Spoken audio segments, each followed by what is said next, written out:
Hello, everyone, and good evening. Welcome back to I'll Be On Tonight. I have a very fun episode for you today. We are talking about the first suggestion I received. Everybody say yay! Yay! Yay! Somebody very special emailed me at illbeontonight@gmail.com. And who could it be but Me. Alex, our guest from the first episode. And he wanted to learn all about British beef and hamburgers. Beef. With many exclamation points. So today is going to be a very eclectic and sporadic journey through some tidbits about bits of that lovely meat that we call beef. Beef. Beef. Yes, indeed. We have made it here. It has been a journey, but we have made it here. So, many people say that beef is quintessentially British. But why? Why would they say these things? So, and also we are going to get to women, but first we're going to talk about beef for a while. Beef. Beef. All right. So, if you've ever been to the Tower of London, you will have heard the term beef eater. Do you remember what a beef eater is? Oh gosh, you're putting me on the spot now? Oh my goodness. You don't have to answer correctly. It was a person. It'd be fun. Oh, yes. It was a person. It was a person. Yes. They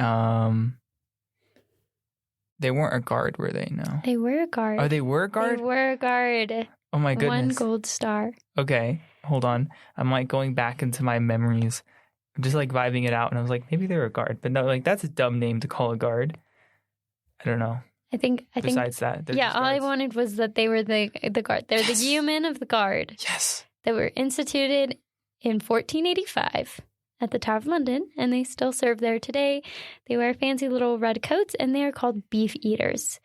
Now, they're not just called beef eaters because they're beefy. It's because they ate a lot of beef, like a lot. Wow. I don't think they told us So there is a website called yeomenoftheguard.co.uk. And this tells me a little bit about why they're called beef eaters. And so there is an account by Thomas Smith written in 1852 doing some historical recreation of the diets of these men. And there were about 30 men who were on the muster roll at St. James's as yeomen of the guard, and daily allowance for the table of those 30 men included 24 pounds of beef, 18 pounds of mutton, 16 pounds of veal, 2 pounds of butter, 36 loaves of bread, and 27 gallons of beer in winter and 28 gallons in summer. Wow. But most importantly, 24 pounds of beef. That's a lot of beef. Per person? No. For everyone? For everyone. Okay. So it's like less than a pound per everyone, but that's like a daily allowance. Like that's... yeah, that's a daily allowance. That's not a... My. Like a weekly allowance. And on the King and Queen's birthday, the allowance was increased to 216 pounds of beef. That's a lot of beef. That's a lot of beef. And so people who were doing what were considered important jobs in Britain from a very early time were being fed beef as part of the treat of part of the reward for what they were doing. So it's just an important meat. It's like, this is the good stuff. This is the good stuff. It's for you. Mm-hmm. So that's where beef starts getting into the English diet. We can even see that it's pretty important because even in 18th century workhouses where they sent poor people, Sunday dinner still usually included boiled beef and suet pudding. Tuesday dinner included boiled beef and a little mutton and suet pudding. And then like all the other food was cheese and broths. But the meat that they chose to provide them was beef. I mean, also in Britain, they have cows. People raise cows, it's local. And in 18th century orphanages and schools, they had two different seasons that they would base the menu off of. There was the pork season and, quote, the other season, which is my favorite season. In the other season, the main meat is beef, as well as a little bit of mutton, with beef being served Sunday and Tuesday again. Sunday roast, anyone? That's where it comes from, in my opinion. Roast beef, boiled beef. But then during the Victorian era, things are going to happen because the Workhouse Act, there's this Workhouse Act, this poor man's law, basically that comes out, and it's like, hey, bro, we don't like poor people anymore. They don't get to be treated the same as British citizens. And so one of the big things they do is they take out a lot of the beef. How do you make people feel dehumanized in Britain? Get rid of their beef. You take away the beef. Yeah. So there's a whole article on that, which I'll attach, which you can read a little bit about. But basically, they limited holiday meals and beef because they're like, basically, the idea was to make the workhouse into the least desirable place you could be, because Victorian governments tended to be liberal, which means like economically liberal, which means something different than it means today. It basically means like they were very pro free market and things like that. And so it's kind of like, if you're poor, it's your fault. But also like, we want people to be responsible for their own stuff. We don't want a lot of government regulation. But then also this kind of fell back on like, the government doesn't want to be responsible for welfare. So they basically made the workhouse as little desirable as possible. Because like, you don't want to end up there unless you have to. So they took away beef. That's so sad. Yeah. But only for the poor. What about middle class? I don't know if they had a middle class, but yeah, the Victorian era is when you see the emergence of the middle class. The middle class have beef. And yes, I actually was just about to talk about this. Oh my goodness, I'm so good at this. A lot of this information is coming from also just shout out The Englishman's Food: 5 Centuries of the English Diet by J.C. Drummond and Anne Wilbraham. They first published it in like the 50s or 60s, and there's a new edition from 91. But anyways, one thing they talk about is that rich people, have meat, and they also have beef, and poor people often do not. And increasingly, as you get into the Victorian era, you see these dishes develop, like these beef dishes develop specifically kind of as a middle class standard of like, in the same way that the yeomen of the guard are getting beef because this is kind of considered the best quality meat and a very filling meat that they get because they're doing important labor for the crown. Middle class people are getting beef because they're being considered an important part of society. So beef is just like, it's all over the place, and it's really showing some of Britain's obsession with class distinctions. This is more of just a fun fact or a sad fact. Henry Mayhew has this very famous writing called London Labour and the London Poor. And some of the impoverished children that he writes about, one of the common things they get caught doing is quote unquote lifting flesh, which is just stealing small bits of beef or mutton because they're hungry. And they just want that beef. They just want that good British beef. Yeah. All right. Now it's time for what this episode accidentally became a lot about. But I think it's important, and I think it's going to be fun.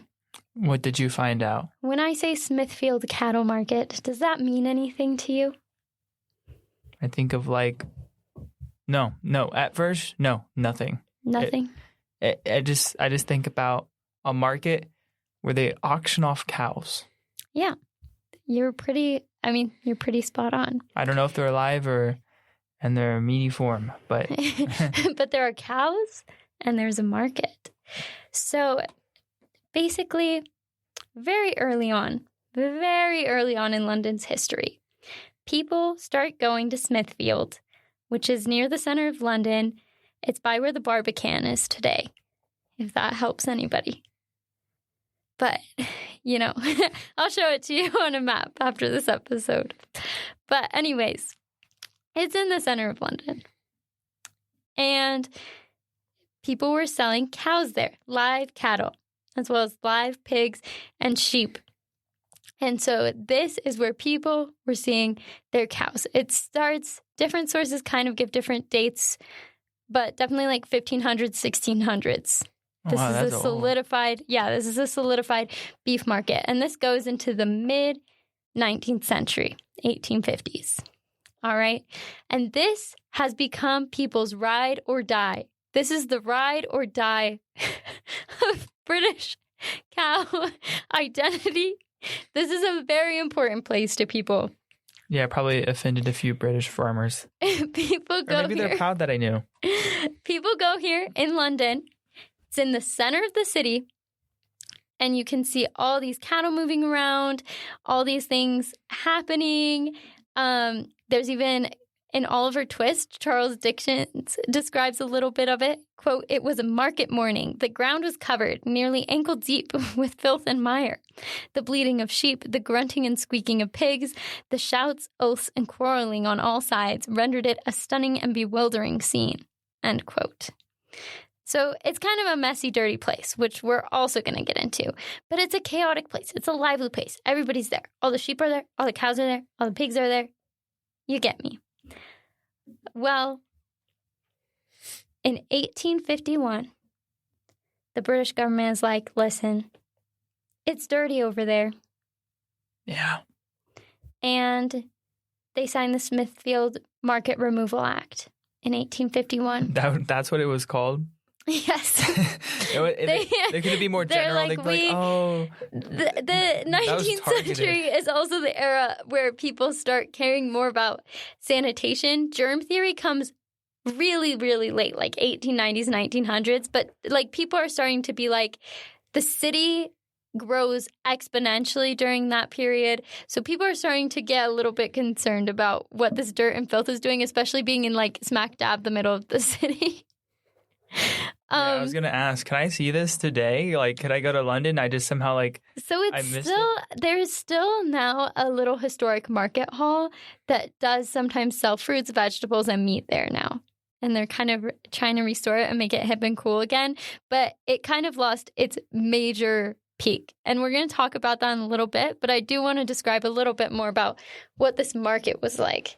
So basically what would happen is a lot of times the people that went there to buy stuff are butchers. So butchers would go there to buy the live cows.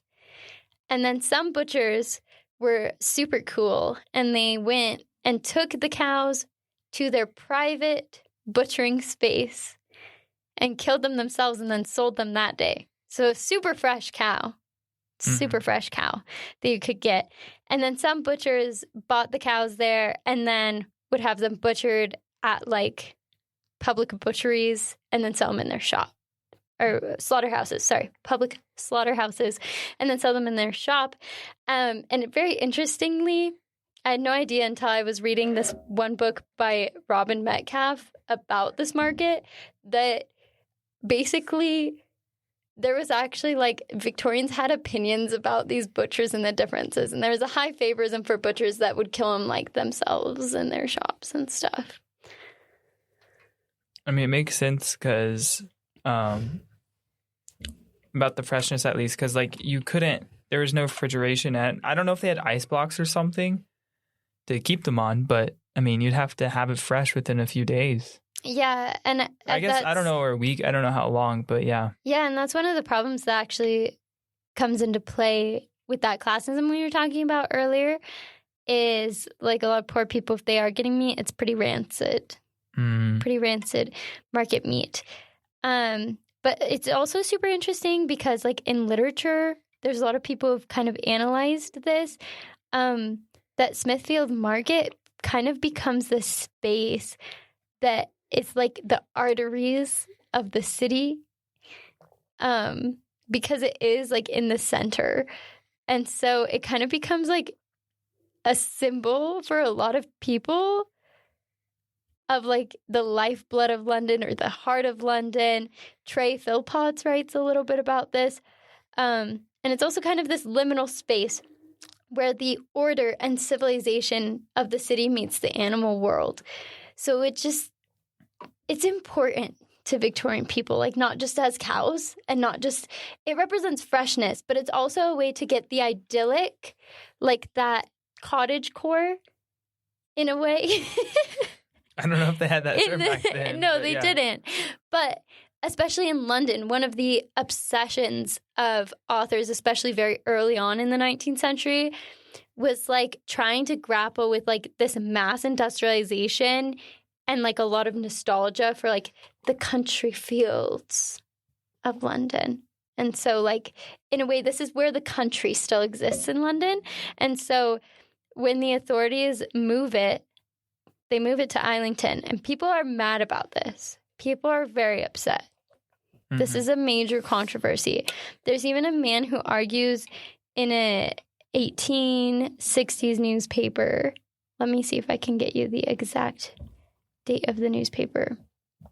But basically, he has this whole argument. He's like, listen, Smithfield was solidified in 1631, guys. And so this guy's on the opposite side of the argument. He's like, guys, it was 1631, okay? That's not time immemorial, like you guys are saying, even though that's super old. He's like, guys, it's not like the oldest British tradition. It's fine that it's moved to Islington. But even the fact that he had to say that, like, there's a ton of people that were like, no, this is an essential part of London, of Britishness, and, like, they really thought it was, like, timeless and immovable because it'd been there so long. And so this guy's like, guys, it was only 1631. It's fine. Yeah, but it's so old. Things going back to, like, so far back, like Oxford, just being casually founded in, like, 1,000 or something. Yeah. So yeah, like some of those universities are like the 1200s. So people kind of acted like this was like biblically old, like the Smithfield meat market was important. There's even this Penny Dreadful that I read, which is like basically Victorian quote unquote trash fiction, where Smithfield and kind of like the abandoned area of the meat market was mentioned. And it was kind of interesting because it was kind of tied into the stories. Although it wasn't super like what people call literary fiction, it kind of actually did have this literary symbolism of like Smithfield and like the death of respectable London. So that was interesting. Wow. Yeah. So it wasn't just a meat market. That's all I gotta say. It wasn't just a meat market. I did not know about that. Yeah. And I'm sure many people don't know about it today either, which is crazy that so many people were passionate about it, and then poof. I don't know. Maybe there still are some Smithfield lovers out there. I bet there are. I feel like, but I don't know, man. It's been a while. Yeah, no, it's been a while. But when I was looking up where this was, trying to kind of locate it on a map, I realized that, yeah, there is actually this effort to kind of revitalize it now as a market still. Yeah, so not as a full cattle market, okay, but like make it into a hip spot. That's cool. So then I wanted to just talk a little bit about Sunday roast. Oh, yeah, Sunday roast. Which they have at pubs, which is roasted beef. And nowadays, it's like one of the things people say you have to do when you go to the UK. And somehow I still haven't done it, even though I attempted many a time. This was really hard. There's not any, like, solidified theories by historians. Mine goes back to the fact that a lot of government centers, like the orphanages and workhouses, were also serving roast, which shows that it was, like, a solidified home tradition. Probably, of like, this is a classic meal to have on a Sunday. So I think it just kind of made its way out of the home into the marketplace. But some ideas, there's an 1817 cookbook by William Kitchener called Apicius Redivivus, the Cook's Oracle, which has a roast recipe. So that is one of the recipes people point to as potentially part of the beginning of this, but there are a lot of other theories, even going back to medieval times, with serfs who were rewarded with a serving of roasted oxen for doing well, and then that just became beef. And then also, of course, many Catholics and Anglicans abstain from eating meat on certain days of the week for religious observances, so the Sunday roast might have been a celebratory meal. And so, yeah, this is kind of something that has been embedded in culture, probably coming from different sources. And then pubs were like, let's serve it too. Wow. Yeah. So that's just little tidbit. I meant to get more into that for you guys, but then I realized it was a rabbit hole that wouldn't yield as much. It wouldn't yield as much. So let's talk about World War II. Wow, that was a switch up. I told you this is a very sporadic episode. Don't worry, the women are here. They're here. All right. Well, I'm going to get to hamburgers as a separate section. Okay. Yes. I think that makes the most sense. So let's talk about World War II and beef, and then we'll talk about hamburgers. Yeah? Beautiful. Yeah. All right. So one of the things, there's a section I invested in a Kindle book that is reproductions of the Ministry of Food's advice and recipes for women and families during World War II. That is so specific. You'd be the only person besides, maybe there's one other person out there that'd be like, oh, yes. I'm so excited to read this and purchase this. And yeah, there's a couple. And there's a whole section on making the most of meat. Quote, making the most of meat. And basically kind of relates to some things if you are a Beans on Toast episode fan that you'll remember, that it kind of has these implications in the section of kind of like it being the duty of the person cooking to make the food go the farthest, to have responsibility to make the most of this quintessential British food, this meat. And a lot of the meat recipes are pork, veal, mutton, and beef. There's a lot of beef, a lot of braised beef, stewed beef, slow roasted beef, minced beef. And so, in that way, also going back to, I think it was still the Beans on Toast episode. Yeah. Women could get medals for being like good cooks. There's this booklet that's like, give yourself a victory medal for if you saved this much meat or this much fat this week, or just things like that. During World War II. Yeah. The Beans on Toast, I have like the specific examples of some of the medals, but that's kind of the gist. So really this placing of responsibility in the hands of women of you're fighting on the front too, and your job is to cook. And to cook well. And to cook with as little ingredients as possible. Yay. Yay. What a job. Yeah. But now we get real spicy because we're going to talk about the black market. But it's like not really a black market. It's just kind of a black market. I'm excited. So rationing. Rationing was a thing, which is, of course, why you're making the most of your meat. And this meant that you had to use rationing coupons in order to be able to get stuff. So, like, you would have, like, one for this item for the week. So, like, say you have one that could apply for canned fruits, like jams and stuff. Once you get that jam, you're done. Can't get any more jam until the next rationing sticker time. Darn. So there'd be like a booklet, and you pick out your new booklet and everything. And this is kind of the government's way of having citizens participate and save on food and everything. And so one thing that happens, of course, right, you can think about, imagine someone's family who they love beef, okay? They love beef. Dad wants a roast beef dinner every night. That's what he's been eating. And you're like, well, we only get one beef ration this week, and the other things we got to make do with eggs. But we have so much money. Beans. They can't do this to us. Yes. Yes, exactly. And so, although I'm sure there's a lot more if you go to a physical British archive, but it can be hard to find some information on this quote-unquote rationing black market, which is basically where people who felt that way, we have so much money, why do we have to only eat this beef, would kind of make deals with their neighbors or their friends or get tips from local shops about when the best stuff was coming in or how to get around, or would trade with people. Like, I'll trade you this stamp if you give me more beef, or I'll trade you the stamp if you give me some of your eggs. And so it can be hard to find some information because people aren't necessarily super forthcoming about disobeying the law, believe it or not.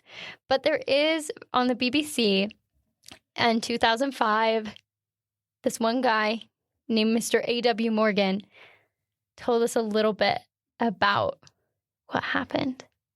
Oh, I'm so excited. I thought there wasn't going to be, I thought it was going to be lost of time, but we have someone. We have a little bit of what he says, and I'm just going to kind of read a lot of this up to a certain point. And so it's not like some of it isn't specifically about meat rations, but I think it's really interesting. So he says, Edward Street in Dunstable was well served by small shops. There were 3 general stores, 2 bakers, 2 greengrocers, and 2 butchers. Each family had to register with a general store for their basic rations and with a butcher for their meat. The meat ration always worried my mother as she tried to plan meals for the week. Unlike other rationed basic commodities, meat was rationed by cost, so that in any week each person was allowed, say, 15 pence worth of meat, which could be taken as a small weight of a high-cost cut or a larger amount of cheaper cuts. Offal was not rationed, and the butcher tried to share it fairly among his customers. Apart from the basic rations of butter, sugar, cheese, margarine, etc., all of which were price-controlled with changes in price and quantity announced nationally. Other commodities, such as tin foods, were given a points value, and it was possible to choose how to spend one's allocation of points in each period of rationing. We always welcomed my father home for weekends, as well as my sister. And then he kind of just talks about them for a while, and then it says, quote, whenever my father knew he could get home well in advance, he usually managed to get some sort of ration, but this was all unofficial. Our neighbor decided to keep some hens as the food supply became more difficult by registering with him to supply us with eggs. He could exchange our egg coupons for chicken meal at Gibbard's Corn Chandlery in High Street North near the crossroads. We also saved scraps such as the outer cabbage leaves and peelings for him to prepare as chicken food with the meal. One difficulty was that hens did not lay all the year round, and it was necessary to pickle eggs when plentiful in a solution of water glass contained in large jars or covered buckets, which were kept in the coal cellar where it was cooler. The pickled eggs were suitable for cooking in cakes, etc. And he goes on, and he says, I believe that as people found ways to circumvent the regulations, a quote-unquote black market developed. Our neighbor managed to get meat from a butcher in exchange for surplus eggs, and my mother exchanged some of my sweet coupons for sugar coupons from another neighbor, and thereby was able to build up a stock for jam making when fruit was plentiful. End quote. And what was, you said something about a meat, like, you said there are different types of meat. Is like end meat or like bad meat? Oh, offal? Offal meat. Yeah, what? So offal is kind of like... Is it rancid or like... No, it's kind of like things like liver. Is it like the bottom of the barrel stuff they just kind of throw all together? So it's basically organs usually. Okay. Like liver is a very common one. That. So the offal is what wasn't limited, like the meat that wasn't as desirable. Okay, yeah. Okay. It was not rationed, and so the butcher would share it fairly. But of course, people do eat like liver and stomach sometimes and things like that. But yeah, so as you can see, kind of with neighbors and stuff, you would kind of make a deal and just like trade different things for what you needed more of. In one section, too, he also says that his sister became a cook and could usually scrounge something to help us out when she came home. So she would take stuff home from her cooking job. Interesting. So, yeah, kind of the things that people... It's kind of like the lived experience versus the historical experience we're told about. And, of course, all these people who are still participating in this black market were still limiting themselves in a way, even though they weren't following all of the rules. But it's kind of interesting because the story we kind of get about rationing is the whole country came together and everything was handy-dandy. But you kind of see like people having to make difficult choices and kind of trying to do stuff under the radar for like actual lived reality. I thought it was going to get crazier. Like they were going to be paying the butcher under the table for like extra meat or something. But it actually wasn't that crazy. It was just kind of like, I kind of see it as like a neighborhood. In a way, still, I think they are coming together as a community. And it's just like trading things. I don't think there's really anything wrong with that. I thought they're going to like bribe people or this or that. But it was actually kind of wholesome.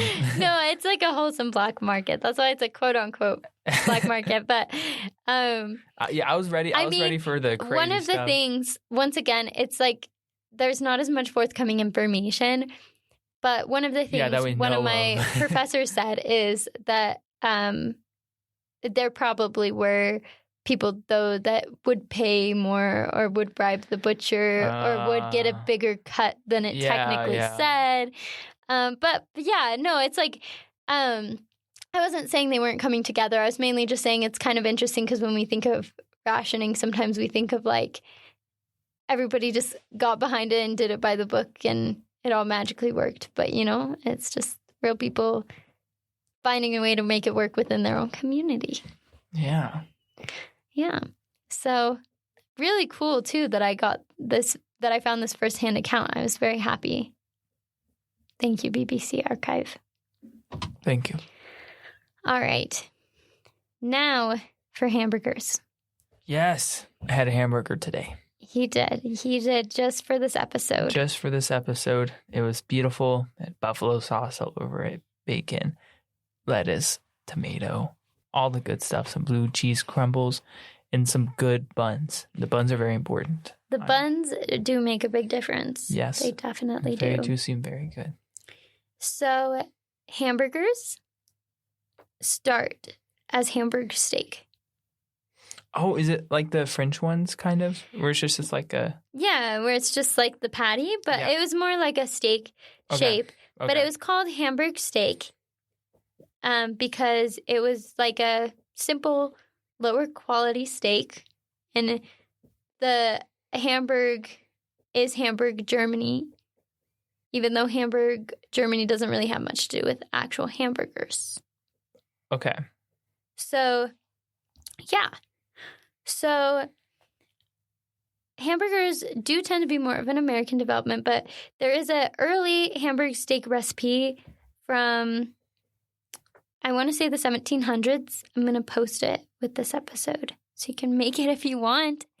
Wow. Whoa. Or at least part of it that I was able to access. Okay. But here are some quotes. There is a guy named Andrew Smith who decided to write a book called Hamburger, A Global History. Oh, how convenient. And so here is the main girth of my information. Quote, McDonald's was not the first American hamburger chain in the United Kingdom. That honor goes to the Wimpy Grill.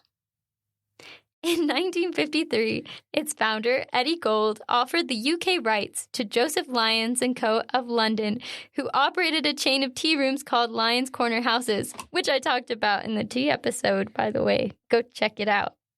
Since 1894, on a trial basis, Lyons opened a wimpy counter in the Coventry Street Corner House in London. It was perfect timing on Lyons' part. The American military had introduced hamburger culture into Britain during World War II. By the early 1950s, beef rationing had ended, and the British public was open to a new, inexpensive food from America. When Lyons offered wimpy burgers at the Ideal Home Exhibition in 1954, they sold an average of 10,000 burgers a week. Lyons finalized the arrangement with Gold and began opening wimpy restaurants. Unlike the fast food chains that were developing in the United States, Wimpy served their burgers on a plate with cutlery and orders were delivered to the table by waiters. End quote. I'm surprised I've never heard about this place. Is it still around? You're about to find out. Oh, what a name, by the way. Wimpy Burgers. Okay, I have to ask, is Wimpy the name of a person? I believe it's the name of a person. I would hope so, because otherwise I'm like, guys, what are y'all doing? I'm pretty sure it's the name or of if it's like self, the thing where you're kind of like down on yourself. You're like, oh, we're actually not that kind of like a little light-to-tea for yourself. You're like, we're not bad. Yeah. Also, interesting, one of the things I find most interesting about the development of burger culture in the UK, early burger culture in the 1950s, is that they were served on like a plate with fork and knife. and kind of speaks to the differences between like the British expectations of a dining out experience versus the American expectations of a dining out experience. Like Americans want that fast food. British people want to feel like they're sitting down with like a knife and a plate and eating their beef. It's the class, man. Yeah, it's still the class. So what happens? So the lions serving wimpy burgers eventually become called wimpy bars. And they serve the burger bars. They're burger bars. But then many become Burger Kings. No. No. No. Sorry. For all you Burger King lovers out there. So many of them are Burger Kings today. No. But some stay. And they are some of the oldest they are the oldest burger joints in the UK. So you could still go get a wimpy burger. Are they still served with like utensils and stuff? I don't know about that. You gotta go and find out, guys. I gotta leave some mystery for you. I need to go see. Are they like different like operating chains, or is it still like kind of one overarching like wimpy bar? I think there might be an overarching, but I think there's only a few locations. So it's like it's stopped being kind of like the major chain that it was, or things like that, to like more of like a little local. Okay. Yeah, now I want to try it. I know. I want to go see. I want to go get a wimpy burger. Guys, if you go get a wimpy burger, you got to let us know how it is. And speaking to the rise in popularity of the hamburger from America, in my little rationing book, the one I was talking about, there's a hamburger recipe. Ooh. Wow, those are naked hamburgers. They are very naked hamburgers. But yeah, this hamburger recipe, you can kind of see how it's getting brought over during World War II. So this is one recipe. 8 ounces minced beef, 4 ounces stale bread soaked and squeezed, pinch of herbs, 2 tablespoons salt, 1/4 tablespoon pepper, 1/4 tablespoon mustard, 4 teaspoons Worcestershire sauce, 2 tablespoons chopped onion, and 1 egg, optional. So these ones are without a bun, though. So it's kind of the move from hamburg steak to hamburgers, because hamburg steak could be a patty, but now they're like very much patties. But they're not on the buns yet. But also this is World War II rationing, so you don't have to use a bun too. You just eat the meat. And then there's hamburgers in brown sauce. Same hamburger recipe as above, but then they give me the gravy brown sauce. Wow. How exciting. Very exciting. It's exhilarating, I know. So yeah, that's kind of what I got on hamburgers, because a lot of the other history on hamburgers really requires you to go into America.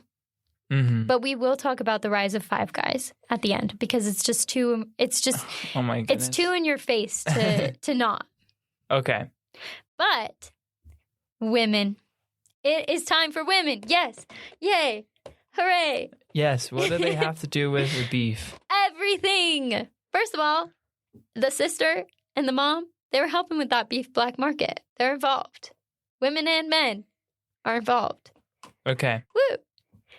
But more importantly, let's talk about beef and beauty. Beauty? Beef and beauty. What are they going to, like, rub the steak on their face and be like, oh, it makes the wrinkles go away? So this scholar named Emma Hilburn did a study on kind of like dieting and weight loss magazines developing around 1890 to 1925. And she found some really, really weird things going on with beef. Because there was both this advice of like, meat is healthy for you because it has a lot of protein. And there's starting to be, at the turn of the century, the 1890s to 1900s turn of the century, there's this idea developing around like really breaking down vitamins and breaking down like what's in your food. So there's like this big thing that, yeah, protein's good, it's going to fill you and stuff. But then women, even though they're actually being told that eating some beef or eating some meat was good for them, they were scared to because it was considered too like manly and beefy and intense and stuff.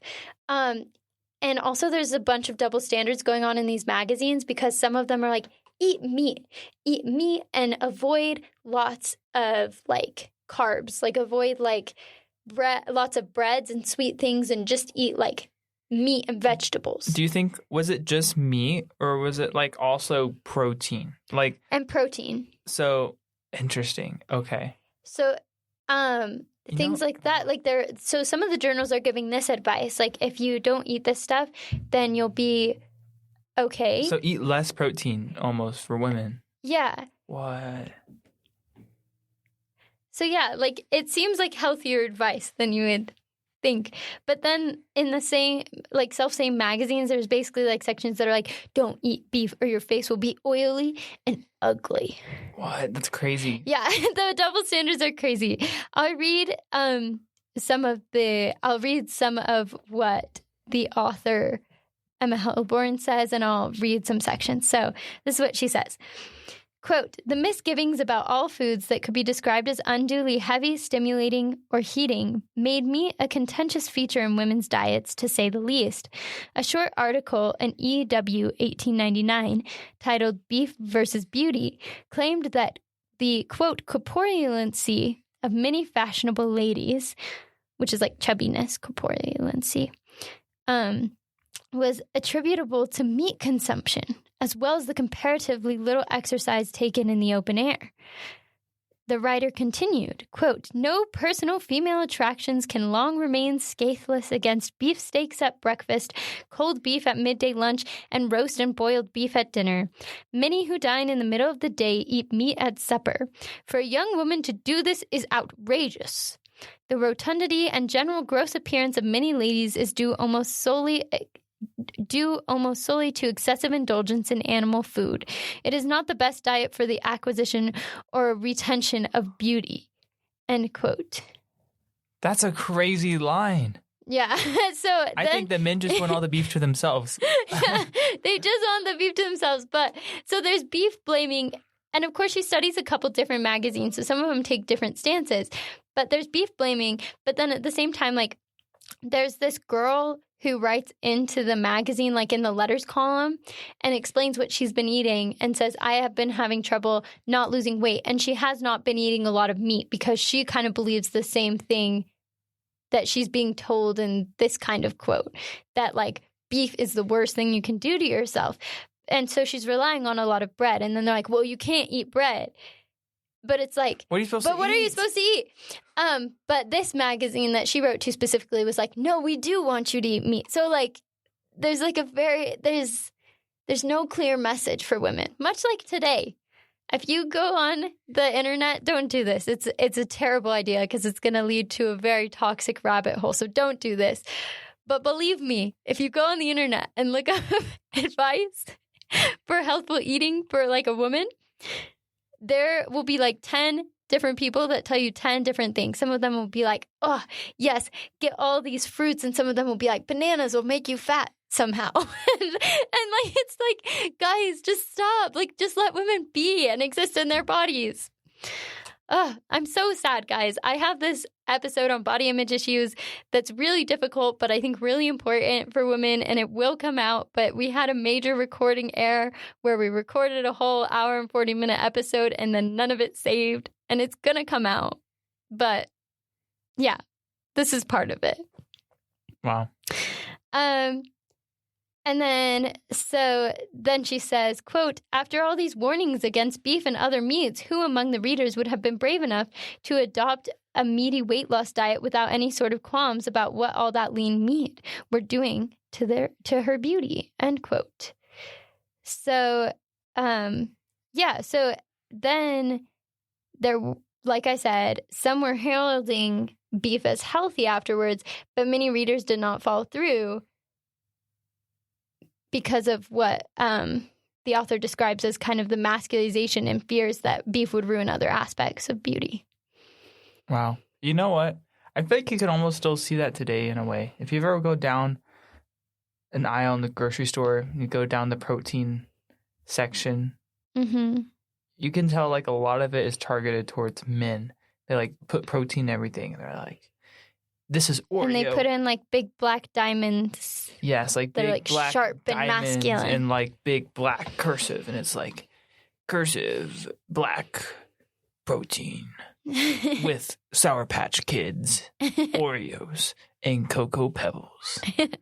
Yeah. Like, that's what I see. And it's like, oh my goodness, guys, calm down on the protein. Like, guys, today there's so much about protein. Like, I have to have protein in everything. My cereal, protein cereal. My chips, protein chips. My ramen, my cup ramen, that better be protein cup ramen. Like, it's crazy. Like, obviously, they probably wouldn't mind if women also buy it, but I feel like their main audience is still, like, primarily men today. Yeah, like the quote-unquote gym bro type or something. Yes. Yeah, and so I just kind of see that today. You can kind of see, like, women in these early beauty magazines that emerge. You can see this confusion that women have because there is health advice coming out that's like, yeah, getting the right amount of protein in a day will make a big difference.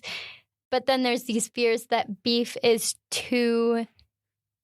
it's like almost like too much for women, you know? It's gonna they can't handle it's gonna make them, like, I think, like, one of the things that I kind of identify as a historic problem for women with these body image issues is that women are constantly told that they're too much. Like, there's this obsession with skinniness or something, that you're too much and that you eat too much and that beef is too much for you. Because even some of these beauty magazines are very focused on what they call a plain diet, like a bland white diet, basically.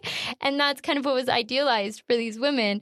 And so meat is like red and thick and exotic. And it's like women are told they can't be any of those things, so they can't eat any of those things. And I just think that that's so sad. Don't worry. They probably found a way. Some of them. Women did eat beef. Care. I don't know the percentage of people, like, if this was like a magazine and a woman read this and they'd be like, nah, that's dumb. And then, like, how many of them, like, took it seriously, or even how many of them actually knew about this. Like, I actually don't really know the number, and I don't know if you probably don't either. Right. And, like, how many people this affected. Yeah, and that's the hard thing. What you can look at for magazines, which I don't have for this specific article, but what historians can do with magazines like this is, if there is any record of how many copies they were selling, you can kind of start to get an idea of who's looking at it. But from how this one scholar approaches it, I would say it seems like it's at least women are writing into these magazines. Like, there's at least a community that's engaging with it. Okay. But of course, women were eating beef. It's like, you read crazy things all the time. Yeah. Like, I see crazy clickbait stories on the news all the time of, like, eliminate this one thing from your diet, or only eat this one thing and see the magical wonders it does. And, like, sadly, there are people that feel like they have to force themselves to do that. And, like, you know, I'm not judging what anybody eats, but I'm just saying, like, people feel like they have to be restrictive like that. There might be some, but, like, most people who go past that article don't actually necessarily follow it. But basically, kind of the main point of this article is that there's this weird thing going on with this emerging trend in magazines to have, like, kind of this beauty and, like, quote unquote, well, not quote unquote for the time, but like a self-care section kind of things, that's sending these weird messages to women because she's seeing that there's actually a lot more sections than she thought, praising, like, lean meat and, like, what we might consider a balanced diet, but that a lot of the women that are writing into the magazines are actually scared to follow that actual balanced diet because they feel like it's not allowing them to be feminine enough, or because there's these contradictory statements about, like, how it's going to ruin your face and stuff. Interesting. That's crazy. I've never heard of that, and I've never thought about that. I mean, I can see where it comes from, but the beauty part, like, the only thing I can think of is, like, the meat sweats. If you have, like, a ton of meat. Or if, like, if you're really, really rich, right, and you have a lot of money, and you eat a bunch of food, and you know what's expensive? Meat. And if you're having meat for all the meals, well, guess what? You're eating a ton of food all day, and you're probably sitting around. And then, yeah, you are going to gain weight. If you're, like, super rich and all you do is eat all day, then, like, I could see maybe where that comes from. But I feel like that's such a niche case. Like, well, I think it might also be that British association with, like, meat with, like, beef eaters and historical things of, like, tough armed guards or things like that. Of Yeah. like, if I eat beef, does it make me like masculine or something? That's something that actually like a lot of people in like my parents' generation that I've talked to dealt with too. That was kind of weird of like eating certain things or doing certain types of exercises. Like they were told, don't do that or you'll get too bulky like a man. So it's really interesting. One last interesting point from this is that I said that culture was emerging at the end of the 19th century. Before that, there was still diet culture, but it was all targeted towards men. What? So kind of like that protein thing that you're saying of there are things that are targeted towards men. It was like because a lot of the people who were rich, who had the time to not be laboring in the factories, started to be like, ooh, what if I focus on really making myself look a certain way? Mm-hmm. Yeah. Interesting. Yeah. Wow. Just, yeah, really interesting way that patriarchy affects men too and sets unrealistic standards. Mm-hmm. All right. Now for the lives of housewives in 1960s London. Okay. Yes.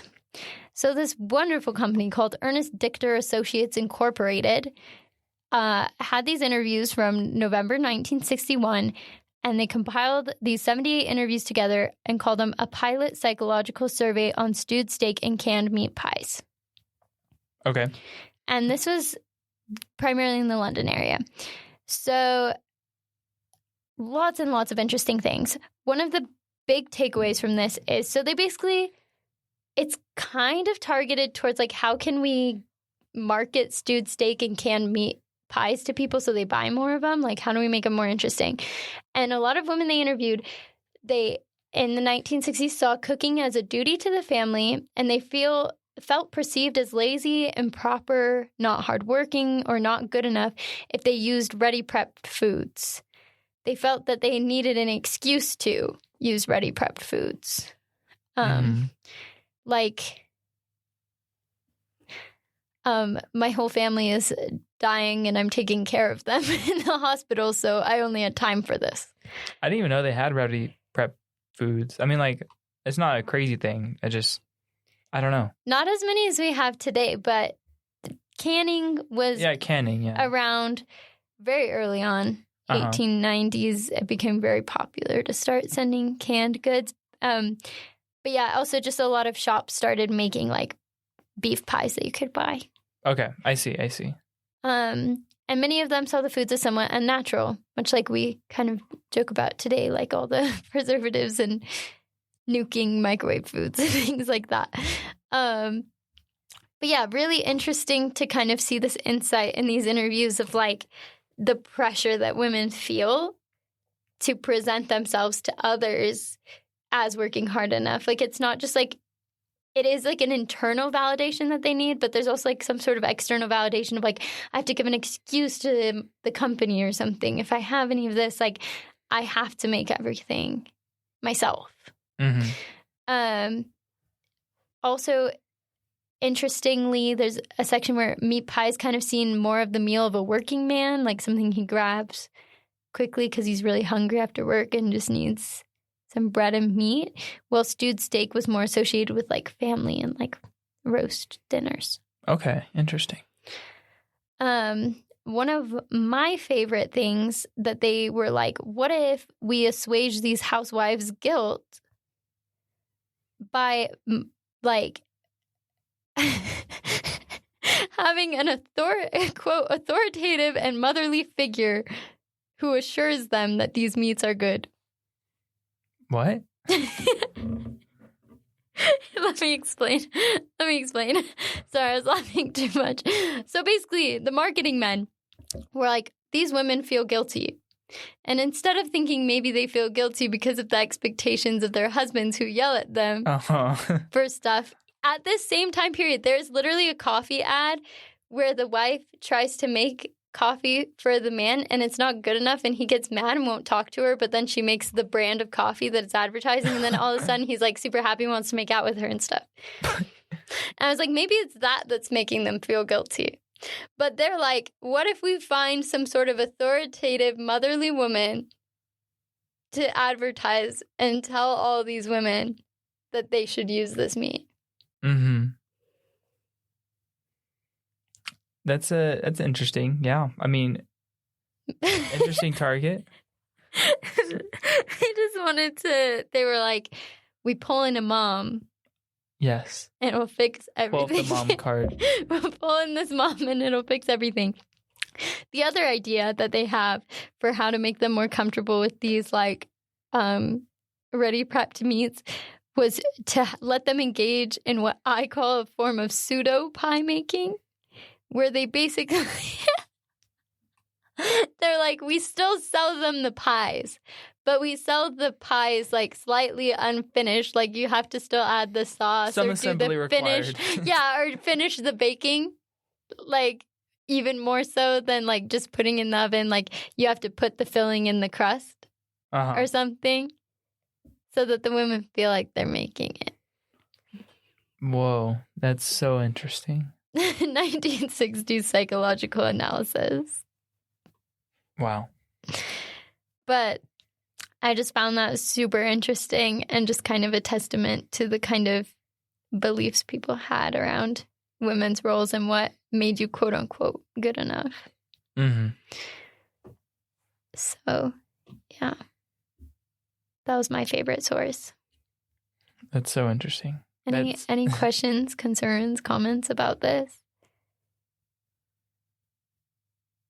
I just think it's so funny that they were like, you just assemble it, you like bring it home. I mean, it makes sense, but I don't know. I just think of it like building furniture, but instead you're building this meat. You're building this meat pie. Well, it kind of goes back to like a lot of, I'm going to get really scholarly on you guys here. I'm really sorry. Okay. But in scholarship, we talk about gender as performative, which means that a lot of it lies within, like, of course, there might be physical traits and things like that we associate, but a lot of like the actual enactment of gender, like societal beliefs around gender, do with enacting out something certain and performing a certain role in society. And so it's like you basically perform your housewifery through this pie making, even if it's ready prepped, which I think is interesting. Yeah. Sorry, guys, for the college student coming out. Oh, also really interesting. This report. This was my big beef with this report. Pun intended. It uses the term employed housewives for women who have jobs. Okay. Which isn't, I guess it's not a huge major beef, but this is interesting if you break it down. Okay. Because they're saying that their main thing is housewives, but they're also just employed housewives. Maybe to make them feel like they're doing something. Right. Well, also because I think at this time, too, in which it was enforced by society, but also, I mean, women who worked still wanted to feel like they had that identity of housewife. Like, you want to feel like you're caring for your family. Mm-hmm. I mean, still today, I think most people would say, I want to feel like I'm caring for my family. Mm-hmm. But I just think it's interesting. Because, I mean, I know the study was focusing on housewives, but it's just an interesting term. One thing that we like to do as historians is kind of break down terms a little bit and think about, like, what lies in that and what they could have said otherwise. Like, just employed women. Mm-hmm. Or things like that. And so they kind of also do the survey on, like, employed housewives. And even women who have jobs outside of the home still feel guilty making ready prepped food. It's crazy, man. Even though they have even less time in their day for things like that. But then the other historical consideration to make is, like, ready prep foods too are newer at this time and also might not have been as exciting or tasted as good as some ready prep foods we have now. Yeah. I mean, and that totally makes sense. It's like it might be a lower quality or something. Might not be. Might be. Yeah, so like it makes sense. Everybody likes home cooked foods more than ready prep foods, but I just thought this was a really good insight into kind of gender expectations and ideas about gender that existed in the 60s. And it's all around beef. Wow. And now the time you guys have all been waiting for. Five Guys. Oh my goodness, I forgot about Five Guys. Yes. I'm excited. Five Guys conquered the UK burger market. Yes, there is one on like every corner. There's one in Bath. In Bath, like this super historic town where most things are uniform. Or wait, is it in Bath? Well, there's one in Oxford. Let me check if it's in Bath. But I remember we like at the Tower of London, I think before we went in or something, we ate at a Five Guys. It's like a double decker Five Guys, and we ate on the second floor. And that was good. An amazing we walked around and like, what do we want to eat? It just sounded so good after walking around that long tower. I wanted to be a beef eater, like the yeoman of the guard. Oh my goodness. See, all that talking about beef eating made me want beef that day. Because they told us about it at the Tower of London. But yeah, there is one in Bath. I double checked. Nice. Yeah, so there's an article. It's a contemporary article. I don't have anything fancy or historical on this, but I just really feel like it's a phenomenon. And I just felt like if we did an episode on beef or hamburgers, we can't ignore it. Because it's literally everywhere. Yeah. I just... Like, I saw like 5 and like we went on a trip to London, literally like 5 in a day, just going to the different places we went. Not eating at them, but just seeing them. No, we went to the 5-day. I was following the advice of the doctors. Get all that protein. Well, I know the doctor said not for you though. Did any of the advice say eat meat? When? For guys, when you were doing your thingy, when you were talking to me about did the men eat excessive meat in the 1800s? The dieting myth. So it really depends. It really depends, but especially if you're middle class or upper middle class, like you can look at a banquet menu. I have a bit of a Charles Dickens obsession, so I have seen some of the banquet menus from some of his dinners, and those middle class men, they had like sometimes it'd be like more mutton and stuff, but they'd have like an oyster dish and a mutton dish and like a beef dish. They were eating a bunch of meat at their dinner gatherings for groups. So yeah, I would say that a lot were, but like, and a lot of working class men would find ways to get as much protein and just nutrients as they could. But sometimes it was just whatever you could find. But I would say yes. I was in my beef eater era. If I eat at Five Guys 5 times a day, the 5 Guy challenge. The 5 Guy challenge, guys, get 5 guys to eat 5 guys 5 times. A day. A day. Sorry, continue. Yeah. So this is totally a bit of a tangent, a little different than our podcast, but I just have to talk about it. So yeah, the first Five Guys opened in the UK in 2013 in Covent Garden. 2013? That's way late. It has a majorly expanded since then. So super interestingly, and also all this information comes from this article by Sophie Witz. I just want to give her credit because it's like my main source of information because it's contemporary. Yeah, so the Five Guys CEO decided to open it in London, and he was kind of scared because Five Guys isn't advertised a ton. But he basically opened it on July 4th, 2013. The first customer apparently showed up at 4 a.m. Oh, my goodness. And apparently there was a whole line around the block. So apparently the British people wanted it. They didn't just want their Burger Kings and their Wimpy Burgers. They wanted the Five Guys. I can't pinpoint the historical reason for this, but they wanted it. Maybe they just wanted something American. They wanted it big time. And apparently it even became the #1 Five Guys. Like globally. Oh, wow. I don't know if it still is, but when it did. Okay. Yeah, so #1 Five in, like, Guys. traffic or like just like ratings, like this is the best one. I think in probably traffic. Yeah. Okay, that makes sense. I mean, London is really big.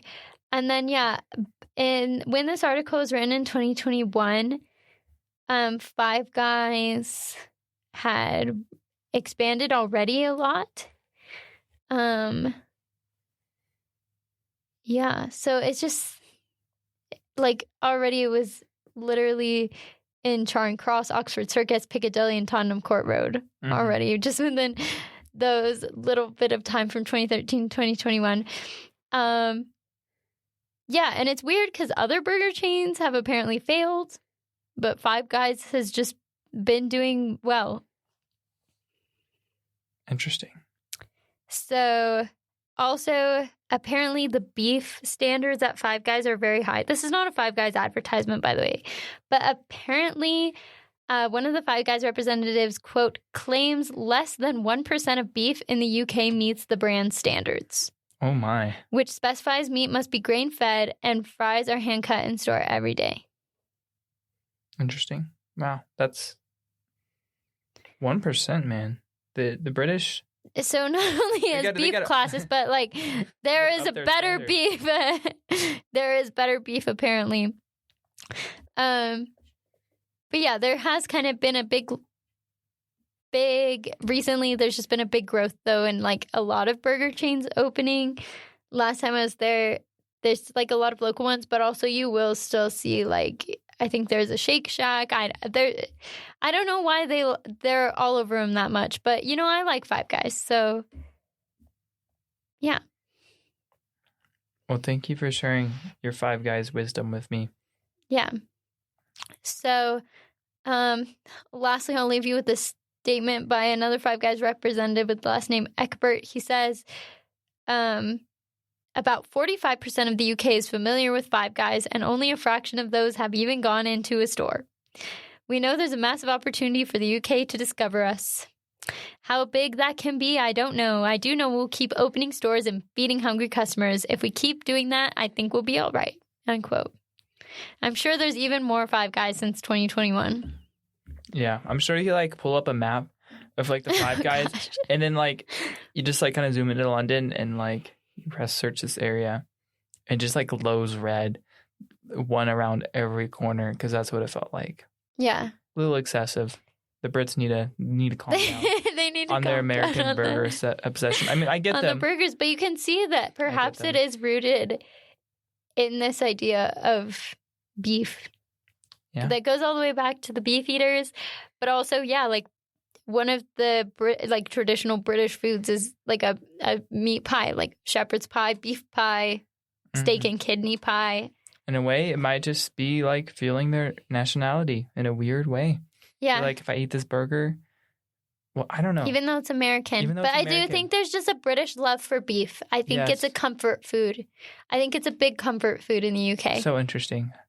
Which is also really interesting as well with these magazines. Some of them were other parts of Europe, but really interesting with these magazines, like some of them hating on beef so much because it's also like, that's just like a part of like your home life and stuff too. So that's also the difficulty that women often faced is like this kind of being torn between like having to meet all of these standards to feel like they're a good enough housewife or they look pretty enough, but also to feel British. You know, so it's really interesting. But yeah, that's what I got on beef. Any questions, comments, or concerns? I think we've thoroughly gone through the beef.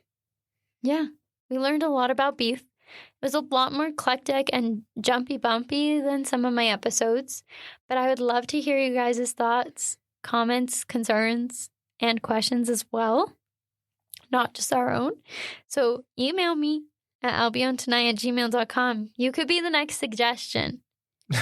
This episode is literally being filmed 2 days before it comes out. So I could do it pretty soon. My oh my. My oh my.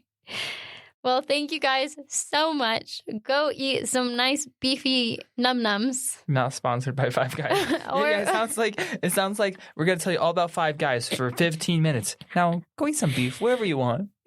Go eat some beef. Go feel British. Go learn about beef eaters. Yeah. Be free. Love yourself. Love your body. Love what you put into your body. Beef. Yeah. Well, I'll be on another night. Have a good one. Love you guys. Bye.